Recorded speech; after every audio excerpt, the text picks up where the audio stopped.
Present. Present. Present.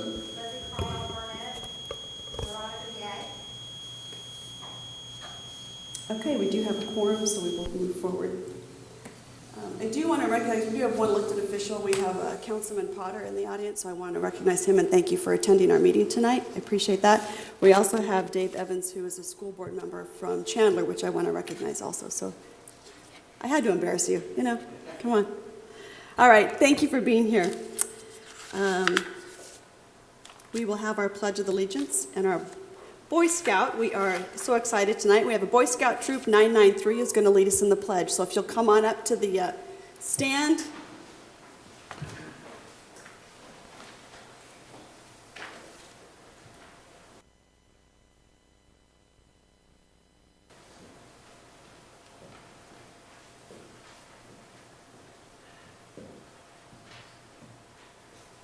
Please place your hand over your heart and face the American flag.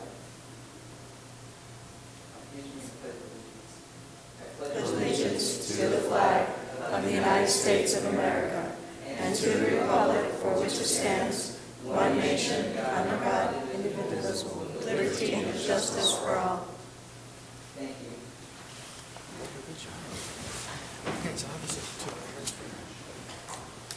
Thank you so much, gentlemen. Thank you for being here. Appreciate what you do. All right, do we have a motion to adopt the agenda? So moved. Second. We have a motion and a second. All those in favor? Aye. Opposed, motion carries. All right, it takes us to our call to the public. I do only have one speaker card. Please remember that board members may not comment during the call to the public. You also please keep your comments to 3 minutes. And please do not make any derogatory or... Come on up, Mr. Josh. Mr. Judd, go for it. Good to see everybody again. For allowing me to speak. Looked around comparable school districts as concerning the vote on lunch prices today, and it does look like there's comparable increases across the district. One of the things I wanted to ask the council was what this was a result of. Was this a result of federal sequestration? Was this a result of Arizona reducing funding? Just wanted to find out the cause, because it was something that did seem that it was across the board for several different school districts as to why the rate did increase. So I was just curious about that. And I'll let you guys answer these questions as we move forward. Also, I was wanting to put forward to the board a possible inclusion of a Q&A section of these meetings, or a particular way that the parents could address specific questions related to the council meeting itself, certain things that are brought forward on the agenda items. Perhaps something like that would increase turnout. We would get people here that can get immediate answers for questions they may have, or things that may come up during the council meeting that they may have questions right then and there. And I know that these meetings are long and that we all have lives outside of MUSD, but I think it's something that's worth at least taking a look at to improve turnout, to get some more parents out to these meetings, because it's usually pretty sparse unless it's something concerning the closure of a middle school. Is the last time I think I've seen the house packed. So just something to improve turnout and maybe get a little bit more of a back and forth between the council, the superintendent, and the parents. Thank you. Thank you. Dr. Chestnut, I'm going to give you this to follow up on. Thank you. Okay. Thank you very much. Seeing there's no other call to the public, we will move forward. So we are going with our superintendent's report. Dr. Chestnut. Thank you, President Anderson, members of the board. A few things to report on tonight. Not a long report this summer, and not a lot going on, but there are a few important things.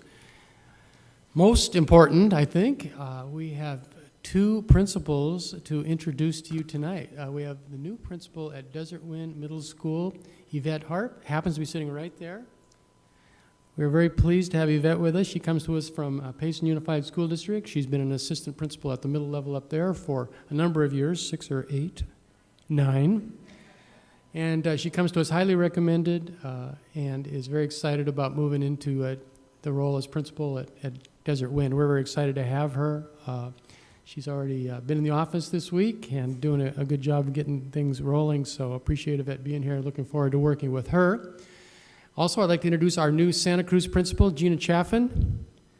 I want to welcome Gina, and we officially hired her last month, but she was on vacation because she was not an employee of ours yet, and I told her she needed to go on vacation. But she has been with us since July 1st and has just jumped right in, and it's really a pleasure to have her with us. She comes to us also highly recommended from Florence School District. She was an assistant principal there for a number of years, actually in a couple different districts, a lot of great teaching experience. So we had really strong candidate pools, and we felt like we really got some very excellent hires out of that.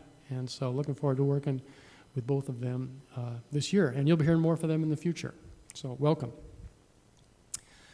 I want to give you an update on our Auction Community Memorandums of Understanding. We've been referring to them as MOA number 1 and number 2.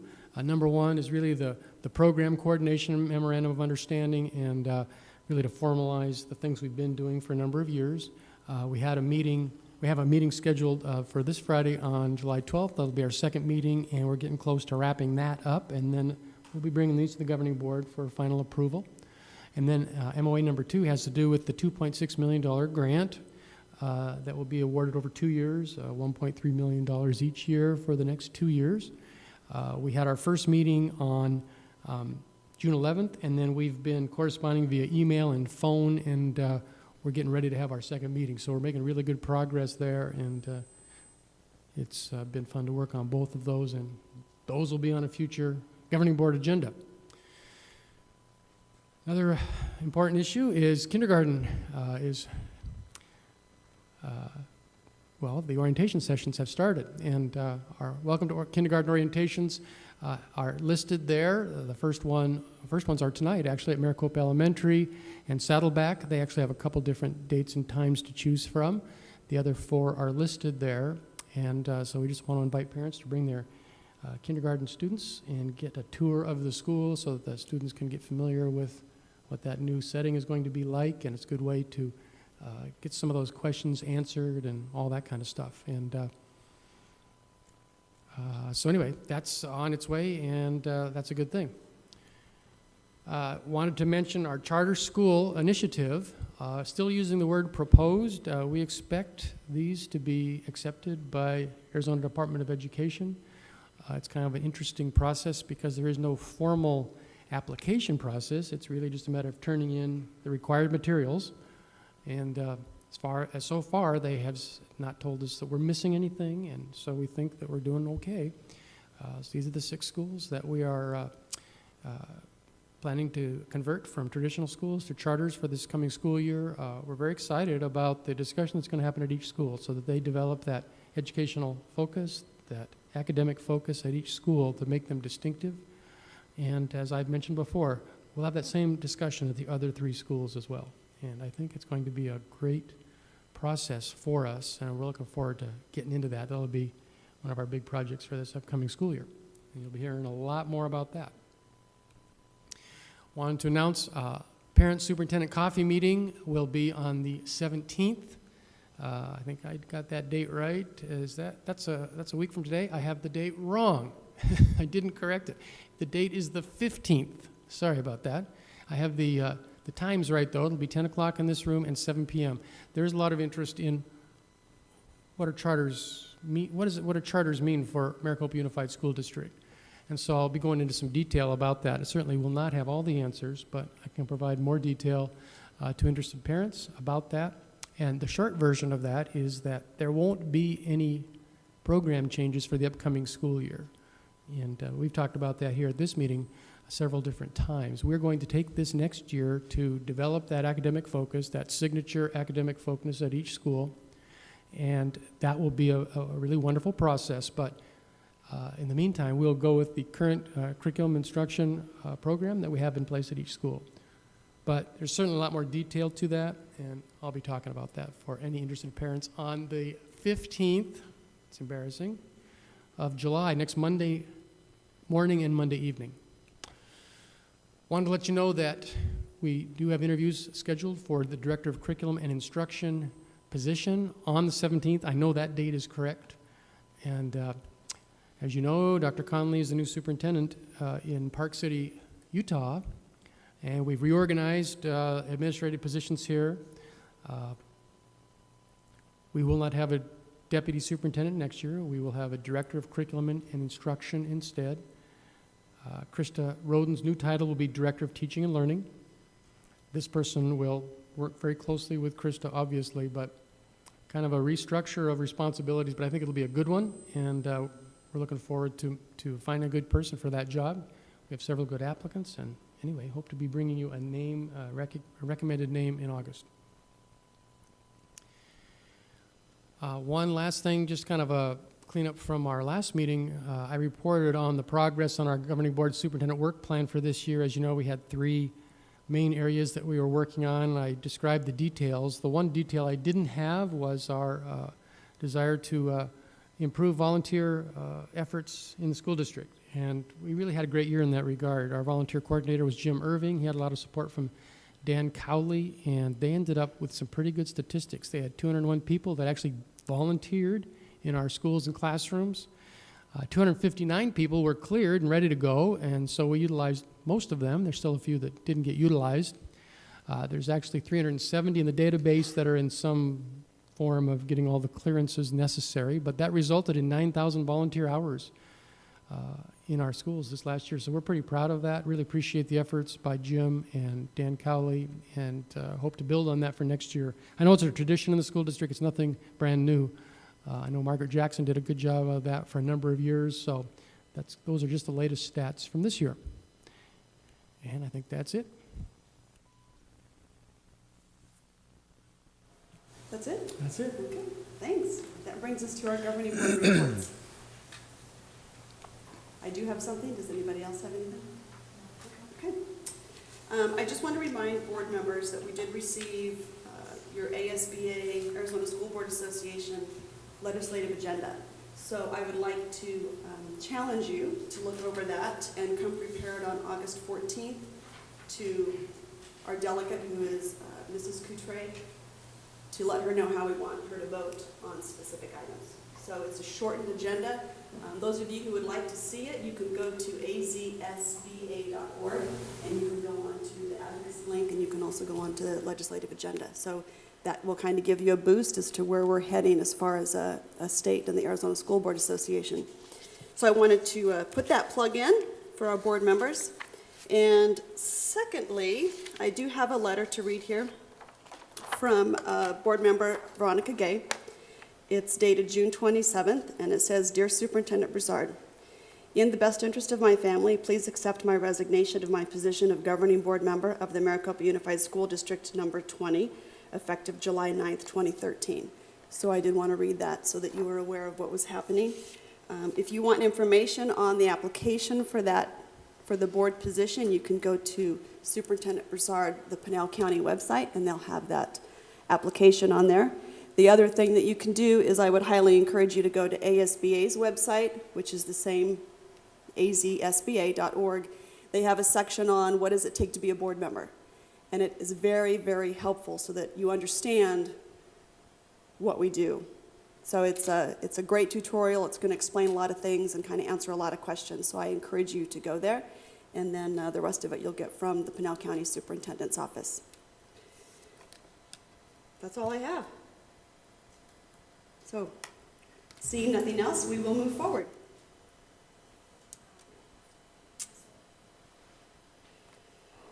Our work study information, we have a couple of presentations, and our presenters are not here yet. So let's skip down to 5C, which would be our review of our monthly financial report, and that would be Karen Honeycutt. Mr. Rush is on vacation today, so pinch hitting. And now stepping up to the plate is Karen Honeycutt, who does a great job for us in the business department. And so Karen, I will turn it over to you. Good evening. You have your monthly financial report in front of you. Do you have any questions or concerns regarding any of that information? I do not. Mr. Barlow, no? No questions. You're doing a good job. Thank you. That was it. Thank you, Mrs. Honeycutt.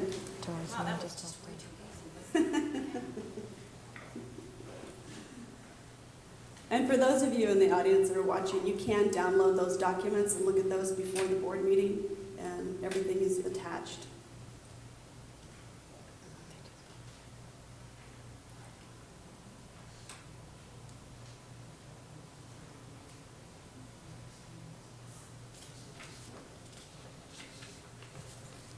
While we're waiting, I'm going to read the bios of our presenters who are going to give us the next two information items.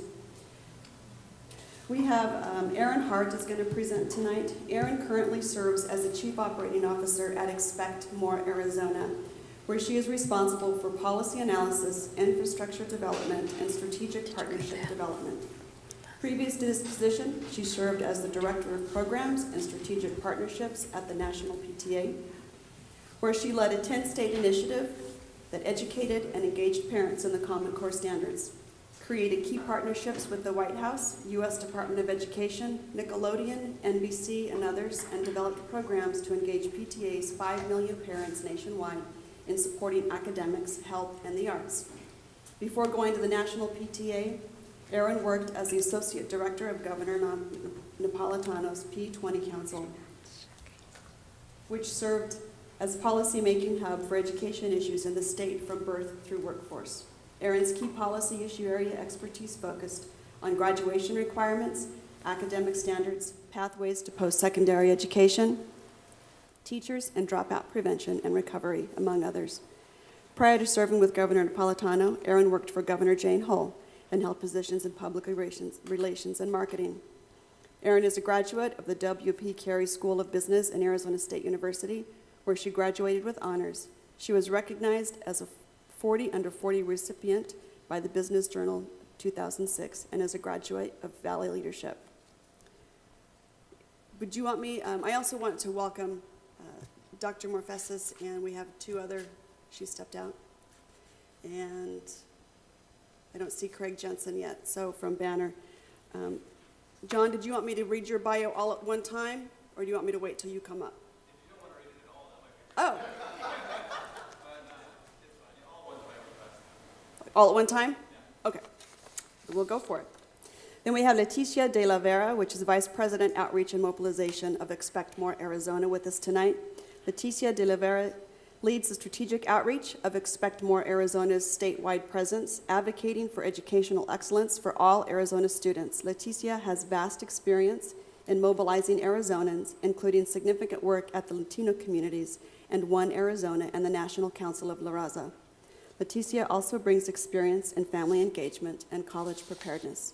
Having served as an integral part of the development of the American Dream Academy at ASU, Leticia's extensive background has allowed great collaborative opportunities and exposure to the business, community, academic, and nonprofit areas, as well as involvement with elected officials at the local and national level. Leticia is also active in numerous boards and serves as a member of the Morris Institute's Latino Advisory Council. She has also previously served in the Neighborhood Housing Services of Phoenix Governing Board, as well as various Arizona State University advisory boards. And then we also have John Fisher here, who is Executive Director of Stand for Arizona, Stand for Children Arizona. John comes to Stand AZ, having most recently served as Interim Executive Director for Arizona for Teach for America. Prior to his role as Interim ED, John served as the Managing Director of Teach for America's public partnerships efforts in Phoenix from 2009 to 2011. In this role, he led the regional and collaborating with leaders, both inside and outside of the education sector, to ensure every student has access to an excellent education. John joined Teach for America in 2004 as a Phoenix Corps member after enjoying a career as an instrumental and controls engineer with Sargent & Lundy in Chicago. He taught for 3 years before serving as a program coach and administrator at the Arizona Cardinals Preparatory Academy. At the same time, he also served in a number of instructional and leadership capacities at Teach for America's Summer Institute based in Phoenix. As an educator, he more than tripled the number of 8th grade students who passed the math portion of Arizona's Ames test, thus ensuring that many of them met the requirements to enroll in advanced classes in high school. John received his bachelor's degree from Marriott University and earned a master's degree in education from Arizona State University. I am very excited to have these presentations. Dr. Chestnut and I have met with them, and we did ask them to come and be a part of our district. We're also excited I did see Craig Jensen walk in, who is with Banner Healthcare, and Ian is here. Thank you so much. I appreciate all that you've done to get us going for an excellent education in Pinal County and specifically Maricopa. So with that, it's yours, Erin. It's wonderful to be here with you this evening, board members, and with your constituents as well. We're excited to be here to support your work in wanting to build a world-class education here in Maricopa for all of your students. And as you'll find out from Expect More Arizona, that's exactly what we're trying to do statewide for all students in Arizona. What we thought we would do, it'll be myself, John, and Leticia presenting, as you know. I'll start us off, and I'd like to just kind of lay the landscape out and talk about where we stand in the big picture for Arizona education. And we can think about, in that context, how does Maricopa fit into that, and what's that big picture? And then I'll turn it over to John, who will talk about Stand for Children, and Leticia will talk about Expect More Arizona and how we can be a resource to you and your parents and your community leaders, your voters, your business leaders, because we want to support you as you engage all of them. So we hope to share some resources briefly that could be helpful to that end. So, as I mentioned, our goal, and I think that's a shared goal that we all have, is that all students deserve a world-class education.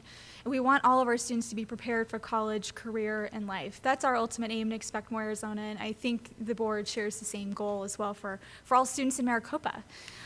So let's talk about where are we in meeting that goal in terms of reaching that vision.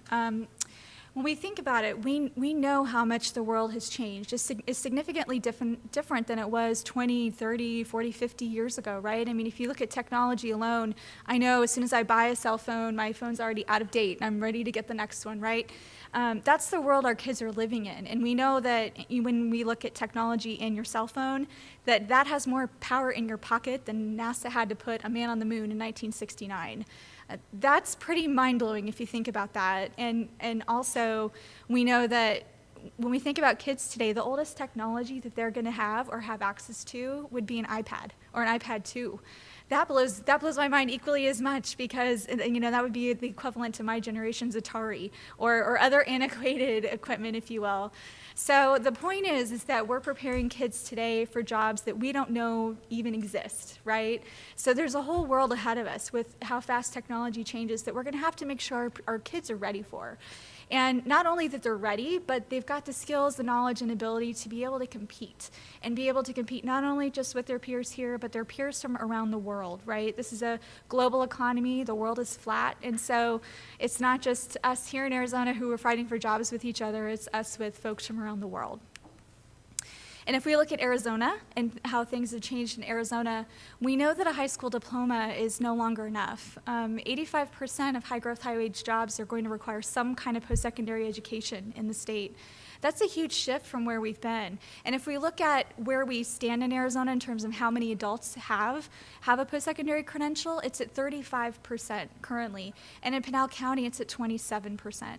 So we know we've got some work to do here in terms of helping all Arizonans be ready for those types of jobs that they'll want to get both now and in the future. And as school board members, you know this data all too well, and this is state data. If we look at how our students are doing, are they ready? Are they ready for college and career?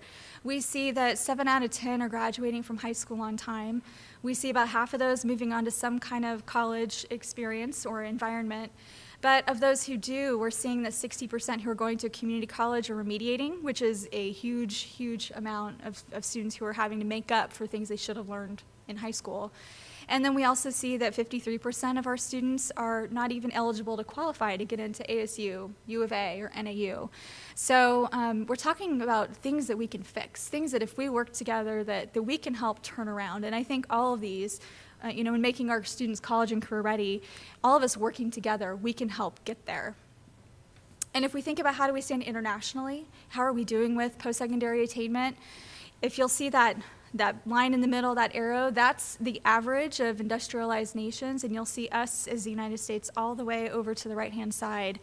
So we've got some work to do, both as a state and as a nation. We know we're falling behind. We know this is the time, right? The urgency is now for us to move forward and to figure out how can we build that world-class education in Arizona. And we know that more education does lead to a stronger state economy, right? This isn't just about, education by itself as a silo. This is about the whole economy. How does the community work together, and what's the impact of a great education system? And we know that a strong education does lead to a vibrant economy, both at the local level and at the state level. It leads to greater civic engagement. And it also leads to, as you'll see here, some data that shows that if we were to graduate more students in Arizona, that we would have huge cost savings in crime-related industry, so we'd be sending less people to prison, right? We'd have less of that. We have money saved in the healthcare industry and also in remediation. So, and we're talking about big dollars here in terms of, 104 million, 265, 184 million. So these are big dollars when it comes to a state economy and would potentially have a bigger impact on a local economy as well.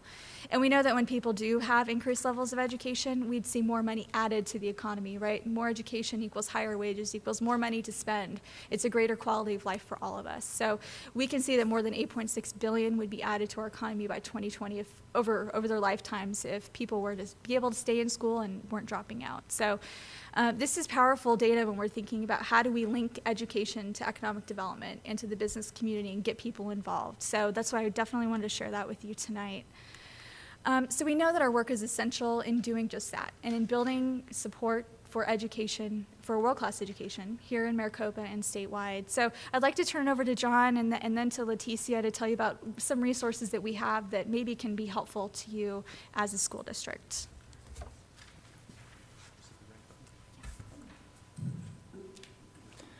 Members of the board, Superintendent Chestnut, thank you again for having us here to speak. I jokingly referenced not mentioning my bio, but that was really just because it's significantly less remarkable than my two colleagues here.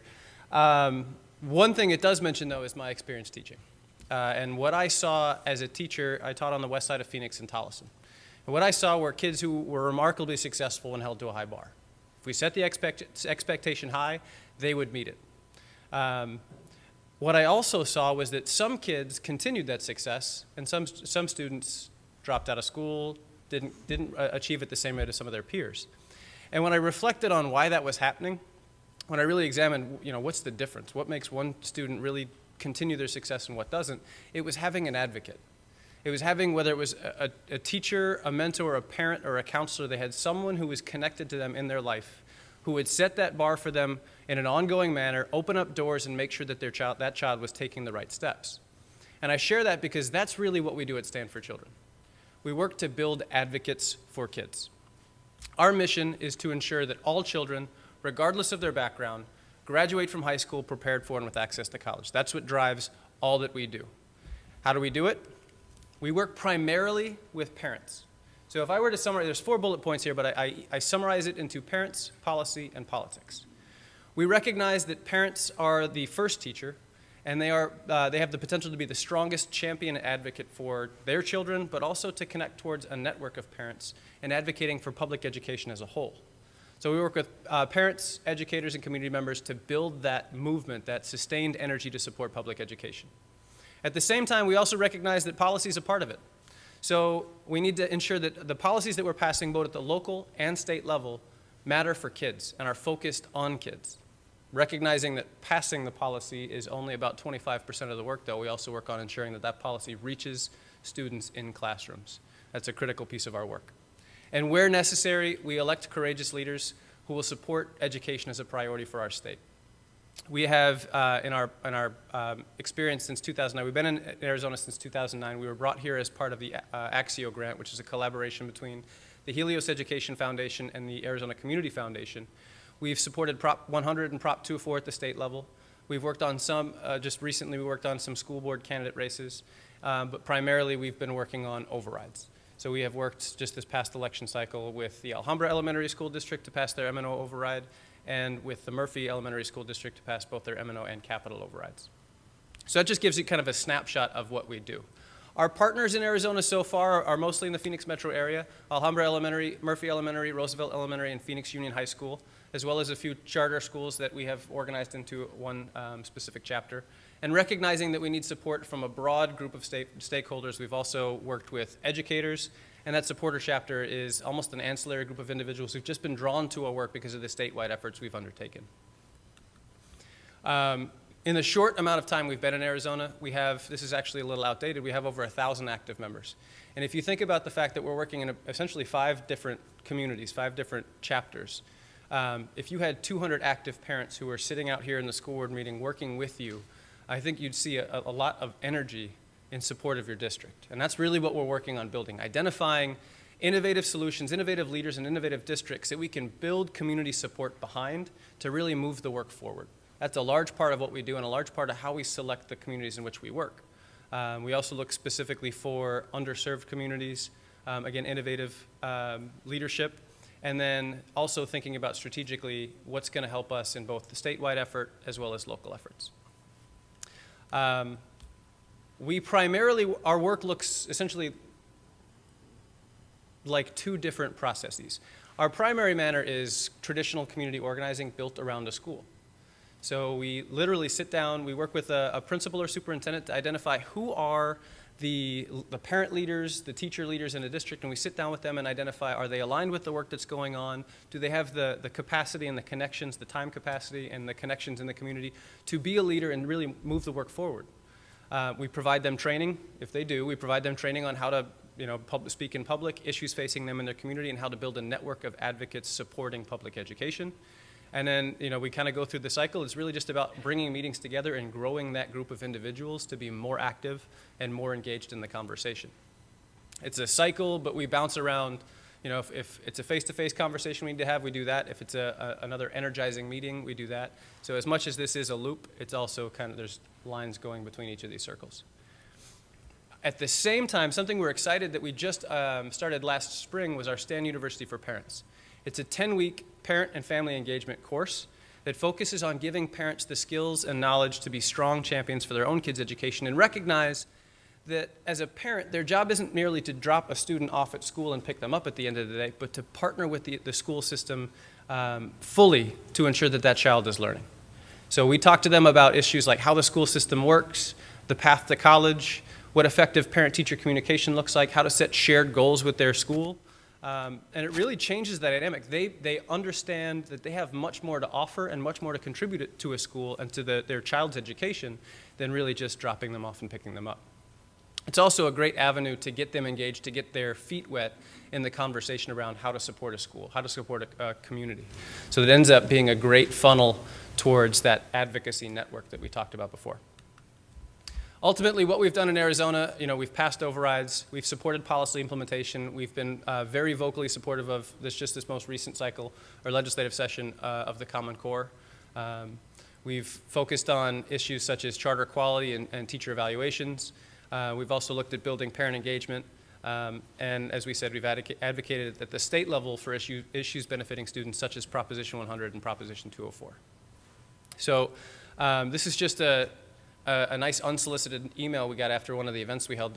Claudio Correa is the principal at Alhambra High School in the Phoenix Union High School District, but it really just kind of sums up what we're trying to accomplish. Building a network of individuals who feel tied together because of their support of public education across the board. And with that, I will hand it to Leticia De La Vara.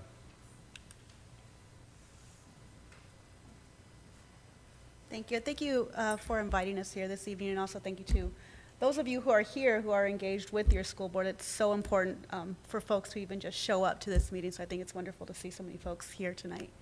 As Aaron mentioned, I'm with Expect More Arizona. I'm the Vice President of Outreach for our statewide initiatives, and we are a nonpartisan education advocacy organization working to build public will for world-class education for all of Arizona students, regardless of where they come from, what their backgrounds are. We really believe that that needs to be a priority for every single student who walks through any classroom in Arizona. And the way we do this is really we look at it from 3 different perspectives. Community education, which is a lot of the work that my team does, which includes parenting and family engagement. We do a lot of parent trainings, parent workshops to understand the role that they play in support of education. I'm sorry. The role that they play in support of education.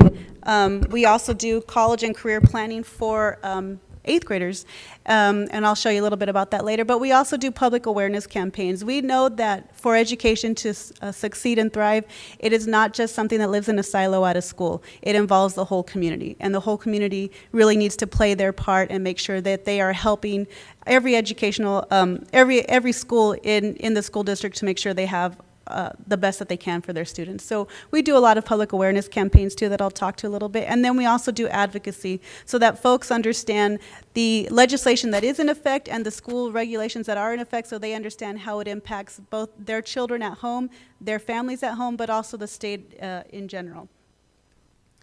So I mentioned the parent and family engagement work that we do. We have a variety of family workshops, both that talk about the general role that parents play at school and how they can engage, also workshops on Common Core, workshops on also the role that education plays in economic development and vitality of towns and cities across Arizona.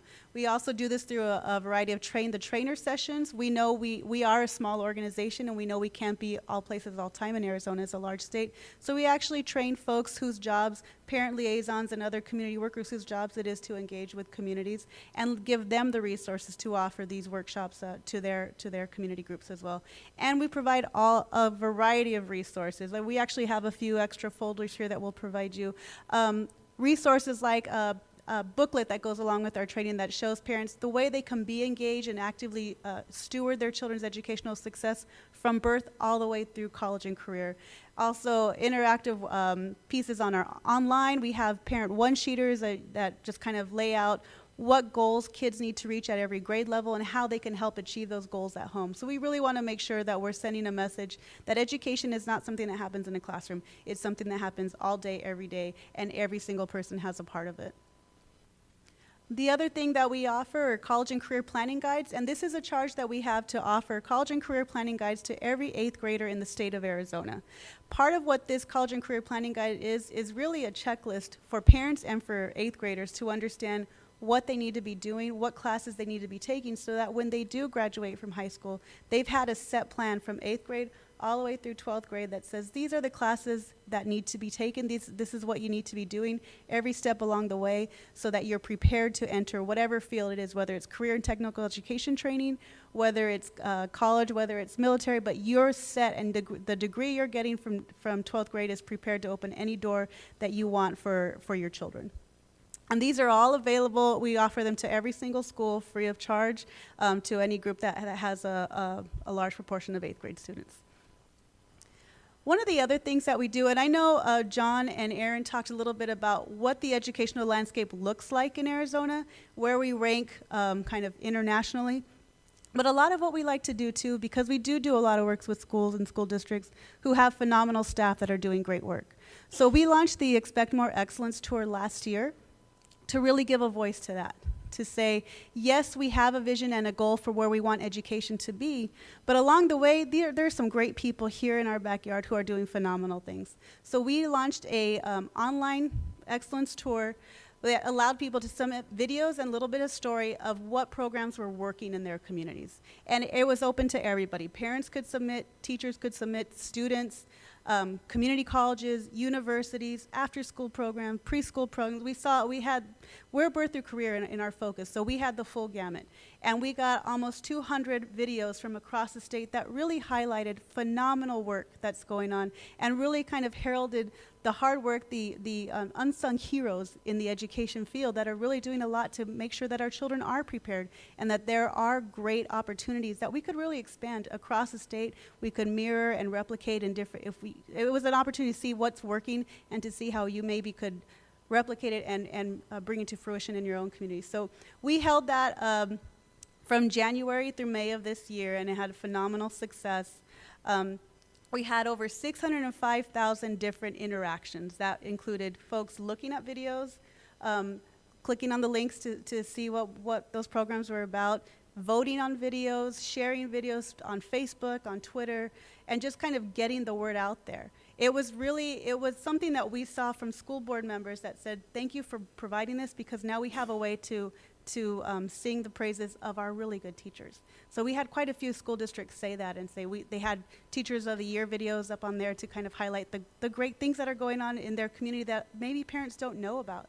Parents may live in that community and not know how good of an education could be in their backyard. They may be busing their kids to another area.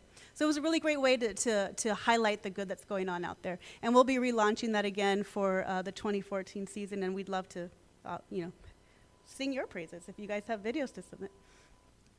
One of the other things we do, I said we do work with audiences outside of school and parents. So we do a nonpartisan civic engagement effort called Vote for Education, where we actually encourage Arizonans to make education a priority when they vote, whether that vote is for city council or school board or governor or president, that education is on their mind, and really that they're aware of how their vote impacts education, both in their community and in the broader sense. So we provide a lot of background and information on, when to vote, what initiatives are out there that they should know about that affect education, and just really kind of what's out there, kind of general information on voting, and that they can have a voice for education when they cast their vote. The other thing we do is we talk about Common Core and Park. We do work with our Arizona Public Engagement Task Force to really provide information both to parents but also to the community on this initiative that will be fully implemented with the upcoming school year, so that parents understand the role, the changes that will be in place, and the role that they can play to make sure their children will do well with this transition, but also to see it for the greater opportunity that it is, that it will be deeper knowledge content and critical thinking skills, and it's really preparing kids to be ready for college and career. And that's really, I just kind of quickly went through what we do, because really what we want to do is say, we are here for you. We are here with a variety of resources to offer to you, to offer to your parents, whether it's through hard collateral, through workshops, through our online stuff. We are here for you, and this is really what we'd like to. We appreciate you inviting us and kind of sharing what we do, because we are servants of the school district, and we want to make sure that we provide opportunities for parents and for schools to kind of grow together and to constantly look at how can we achieve world-class education for our students here. So we'll leave some information with you, but we definitely appreciate the chance to talk with you and share our story, and hopefully work together in the future. Thank you. Thank you. Board members, any questions or comments? Or? Thank you. You guys are phenomenal. We're in awe. Our jobs Really, are in awe. I'm like, wow. My question is, I'm sorry, can I have you come back up? It doesn't matter if it's John or Aaron or Leticia. Oh, come up, come on. As a board member, what's our next step? Because you mentioned that you had outreach programs and parent trainings and advocacy trainings. What's the next step? And is that something that Dr. Chestnut would follow up on, or does each individual principal contact you? I guess where do we go from here? Well, from a more Arizona perspective, we'd certainly be happy to do either way, actually. If it's more efficient to go through the superintendent, we'd be happy to do that. Or if principals would like to contact us directly, we'd be more than happy to follow up and have a conversation. I know the board is working on a strategic plan as well. So as you're doing that, and I'm not sure the status, but as that's in development, I think a great next step would be to see how do these things fit into that, and how can we help make connections there and make connections to the business community too. So we'd be happy to give you some ideas or brainstorm with you if that would be helpful along the way. And from Stan's perspective, that's exactly what I was going to say is how do we fit into your plan? We would definitely want to work with Dr. Chestnut and identify how our work could complement the goals that you have as a district. That makes sense. Dr. Chestnut, it's in your court now. Auction Indian community, as a board member, we have a really high dropout rate with our kids. Dr. Chestnut, is there a way we can work together with that as well? Because we have a very sophisticated education department, and I think you'd be very beneficial for the community as well, for our Native American students. Absolutely. Just a plug. Absolutely. Thank you. That's a good idea. Well, thank you so much. Dr. Yes, Dr. Morales. If I could, thank you very much, Absolutely. Madam Chairman, President. We, last week, the Maricopa Economic Development Alliance, which is the city's private-public partnership for economic development, met with the entire tribal council of the Ak-Chin Indian community, did invite them to our board meeting today because we had these wonderful young people present to the mayor, council, and META board as part of the META board. And we're hoping that the chairman and members could come. We plan to follow up directly with them next week so that the Ak-Chin Indian community, working with Dr. Chestnut and META, can assist in, we can extend these resources to them. One other piece, working together, META will be executing a scientific, independent, statistically valid survey of how Maricopans feel about the K through 12 district public schools, based on fact, not on, mythology. And we will use this data to identify how the business community, through META, the chamber, and others, can assist working with Dr. Chestnut and the school board and the school system, and how we can make sure we meld and capitalize on these opportunities from Expect More Arizona and Stand for Children, and identify how should this community, our community, Maricopa, measure progress of how we are improving the quality of K through 12. Because our vision is that Maricopa would have the best K through 12 system in the United States of America, if not the world. I like it. Thank you. Well, I'm excited for the partnerships. I'm excited for the possibilities for our students. And I think that the potential is there, and I look forward to getting more information. So, anybody else? No? Thank you. Thank you. Thank you so much. I appreciate you coming down and doing this. It's fabulous. Thank you. Travel safely. There's probably a dust storm.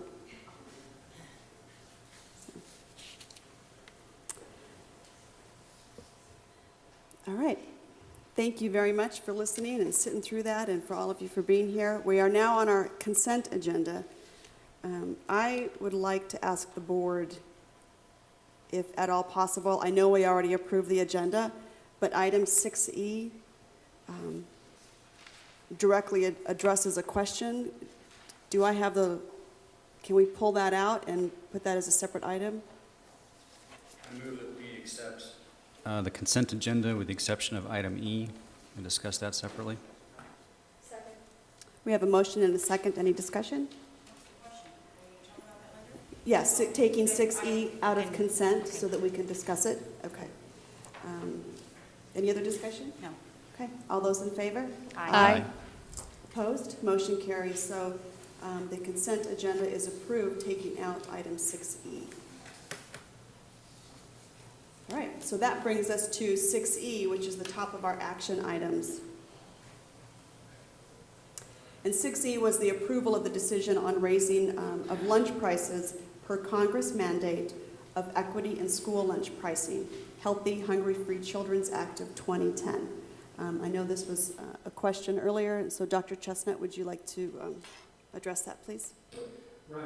Like I said, this stems back to an act of Congress in 2010. They reauthorized the child nutrition program, and so as a result, some changes have occurred over the last couple of years. The legislation dictates that meal requirements and meal price hikes are,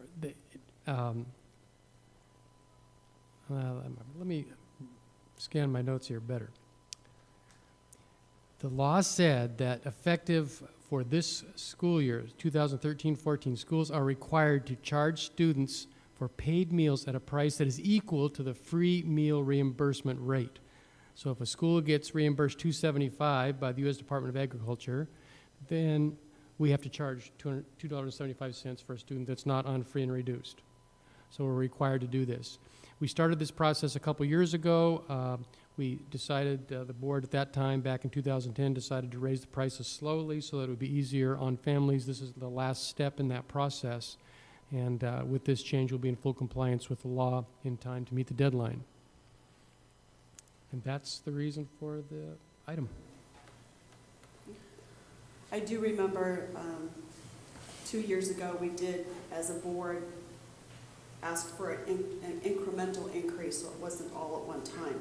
So it has been gradually being increased by 50 cents every year for the last 2 years.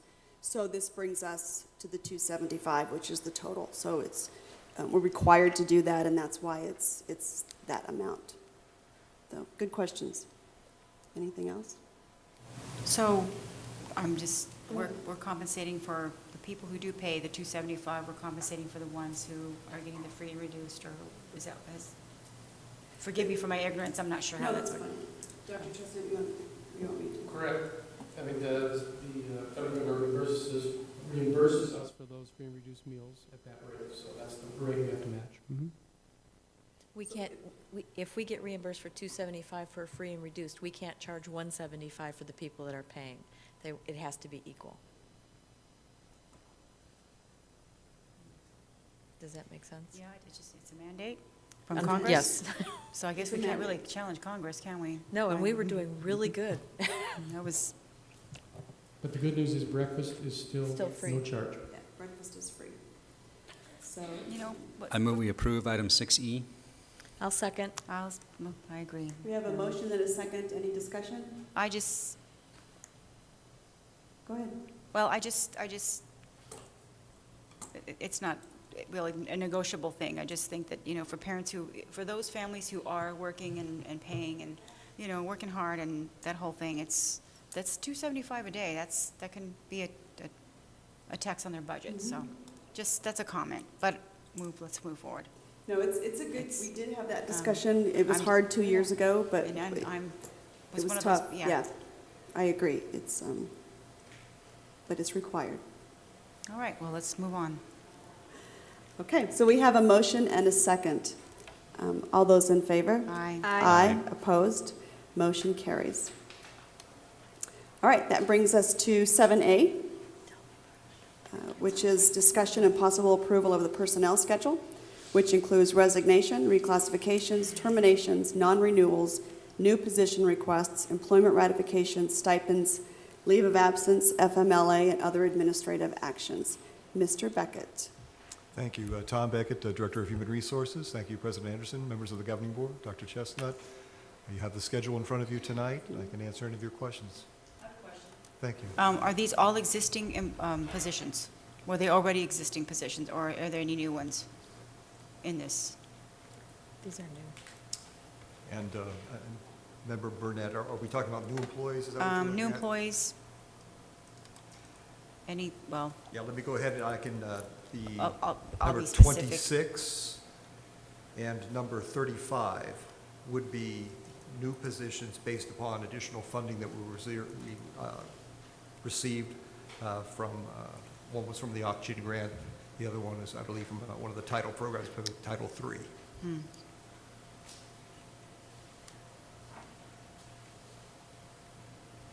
I apologize, and also Bless number you. 34.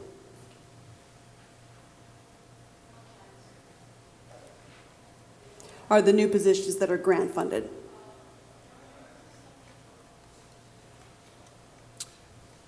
Yes, number Yeah. 24 is a grant-funded Okay. position as well.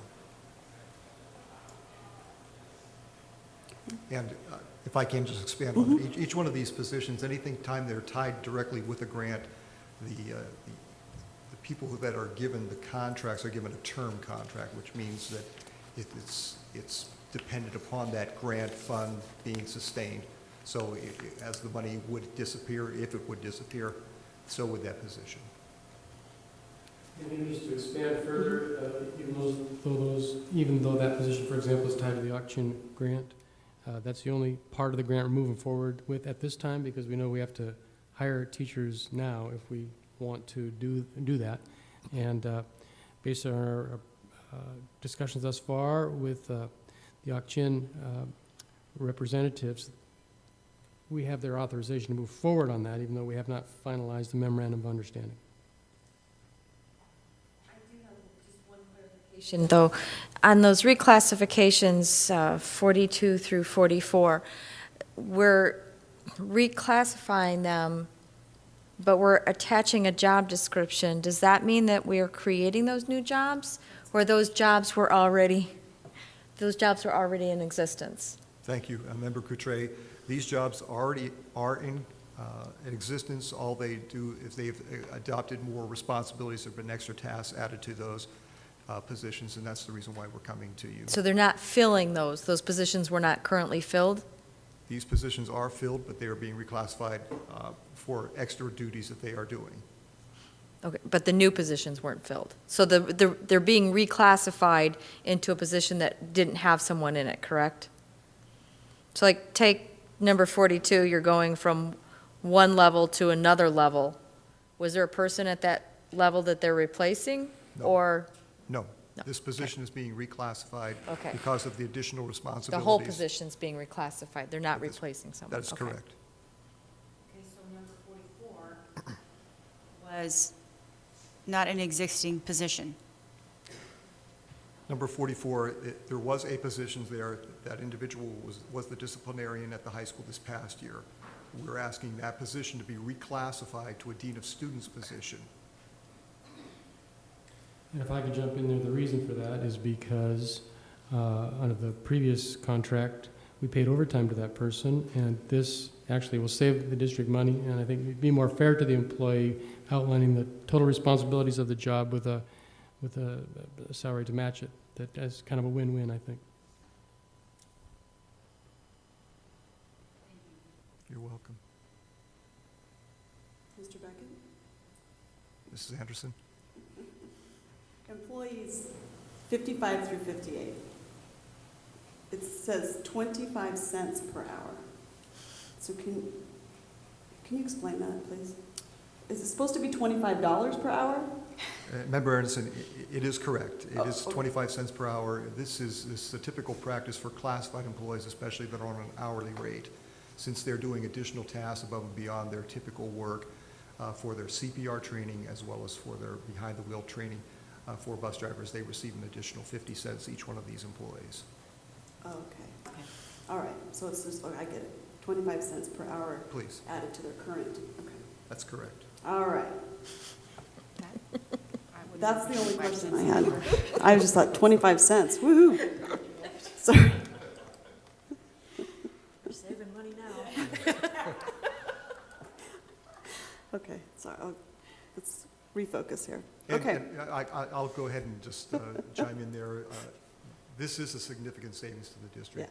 Bringing an outside vendor to have to do the CPR training and the first aid training, it's big.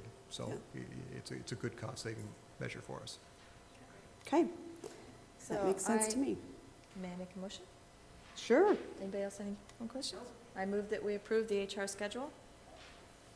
We have a motion, do we have a second? I will second. A motion and a second, any discussion? Okay, all those in favor? Aye. Opposed? Motion carries. Thank you, Mr. Beckett. Thank you. All right, 7B. Ms. Anderson, my company is party to this voucher, so Okay. I'll recuse myself. All right, thank you, Mr. Bartle. President Anderson, also, I wanted to mention that we made the voucher out to the wrong title, and the voucher should be made out to I Promote You, and that is spelled all one word, company name, kind of one of those clever company names. So the letter I, the word promote, and then the letter U, I Promote You. We apologize for that error on there. So that's already changed on the voucher? I would request that be made as part of the motion, and then we will change it on the voucher when Okay. we send it out. Okay. Any questions? No. This was for the plaques that were given out for the teacher appreciation. Right, so it's for the correct amount and the right materials, just the wrong company name. Okay, all right. I motion that we approve this voucher with the name change to I Promote You. Okay, we have a motion, second? I will second. A motion and a second. Any discussion? No. Okay, all those in favor? Aye. Opposed? Motion carries. 3 with 1 recuse.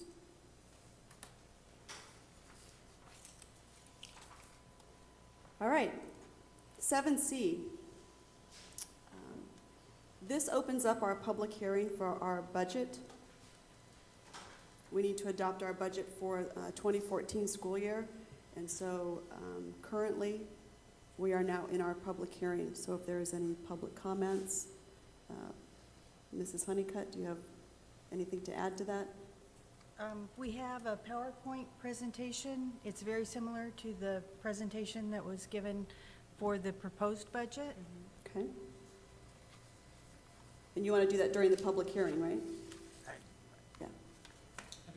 I think it All would right. be appropriate, that way if anyone has All right. questions, they can address that. The floor is yours. Okay.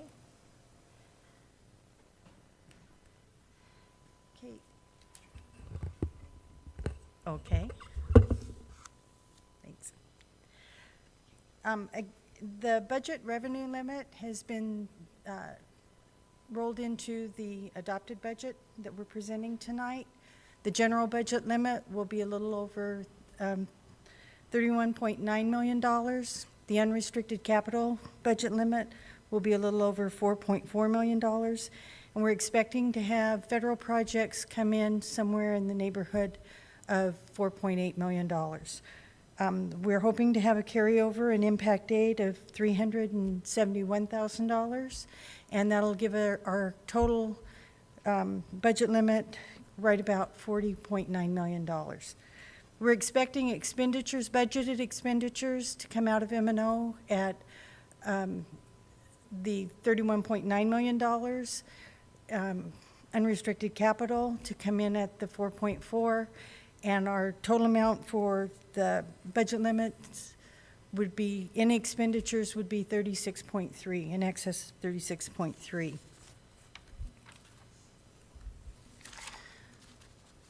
MUSD, M&O, and additional assistance highlights. Additional assistance is basically what they're converting unrestricted and soft capital to. They're calling it a new name and kind of combining it. And the items that are highlighted here is a 1.8 increase on the budget revenue limit. We budgeted for 550 new charter school students. 3, the staff is working on a step salary increase. 4, the unrestricted capital was increased due to the projected enrollment growth. And 5, we're probably going to expect some utility retirement cost increases that'll come up during this fiscal year. Other highlights, because of the sequestration, we know that we're going to probably be looking at a 5% reduction in some of our federal funded grants. We've already seen that impact in Title VII. In our 301 funds, item 2, those 3 funds, Fund 11, 12, and 13, compose our 301 total dollars. And in Fund 11, that should increase the salary base for certified employees next year by 1.5%. In Fund 12, we will increase around 25% on the performance pay for certified employees. And in Fund 13, it'll increase by 3 teachers for class size reduction for our district. Those all rolled up equal what we can do with our 301 monies. Item 3 is the auction grant. It's its own fund. It will be reported to the board separately on a monthly basis. Item 4, Title I and ELL grants, although they may possibly have that 5% impact, we're hoping that census numbers will bring us some additional dollars that we got some of last year. Hopefully we'll get some more of this coming fiscal year, but we don't have those allocations yet. Item 5 is that transfers may be needed from the unrestricted capital to balance the M&O budget, which is what we had to do this year. And we're expecting to probably have to do it again next, at the end of fiscal year 14. Mrs. Huntington, can I ask a quick question real quick? Mm-hmm. On item 2, the 301 funds, Mm-hmm. A, Fund 11, Mm-hmm. has that not been funded before from the state? Is this the first time that that particular fund, but it's increased, the state increased it? The state increased it. Okay. No, I It- thought there had been years past where they haven't even, It used to be very consistent Okay. that they increased it, and then they dropped it dramatically. Okay. And so now the trend appears that they're going to increase it, but Okay, we'll see what it Okay. turns out to be. thank you. Does anyone have any other questions or comments? That was my only question. Anybody else with allocations? Okay, thank All you. right. Thank you, Mrs. Honeycutt. That does open up, if there's any public comment, any questions that anybody has or comments, this is your time to do that. You can go ahead and come to the podium and make a statement or a comment on our budget. Seeing there are no comments, we will close the public hearing motion of our meeting. And we will go on to 7D. Do I need to take a motion to close the public hearing? Okay, I didn't think so. Okay. All right. 7D, discussion and possible approval and adoption of the 2013-14 budget. Any motions? I move we approve the fiscal year 2014 budget as presented. I'll second that. Okay, we've got a motion and a second. Any discussion? All right. All those in favor? Aye. Aye. Opposed? Motion carries. All right, 7E, selection of a date and time for a special meeting to develop the board superintendent work plan for 2013-14. I did ask for this to be put on here so that we could kind of do a check-in. So Dr. Chestnut, do you want to, any comments to that, or? Yes, I think it would be a great idea. We could develop our board superintendent work plan for the year, and I think it's important that we do that. We had a good session to do that last fall, and it'd be nice to do it a little earlier in the school year. I sent out some possible dates for you to look at, but since then, I've had to use next Wednesday night. We're going to have to be doing those interviews late, it looks like, so 17th is out. But I would propose any Wednesday between now and the end of August when we don't have a board meeting. Would be my proposal at 6 o'clock, but certainly open to any suggestions. I would be okay with the July 24th or the 31st. Those first couple weeks in August are kind of out with my kids, putting them back in school. I will be gone. Huh? Where are you going? Crazy. But if that's July, I mean, I like August 21st to wait till school gets started. Mr. Bartle, what do you It's fine by me. propose? August? August 21st? Yeah, I'm fine with that. school gets started and that way Middle of it? Dr. Chestnut can, yeah. Okay. Is everybody okay with that? It's a Wednesday, August 21st at 6 o'clock here at the boardroom? Okay. I'll second that motion. We have a motion and a second for August 21st. Is any discussion? No discussion. All right, thank you, board members. All those in favor? Aye. Opposed? Motion carries. Our special meeting will be on August 21st at 6 o'clock here in the boardroom. Item 8, do we have a motion to adjourn? We have a Second. motion and a second. All those in favor? Aye. Opposed? Motion carries. It is 7:09. We are adjourned. Woo! Thank you so much for being here. I appreciate all that you do.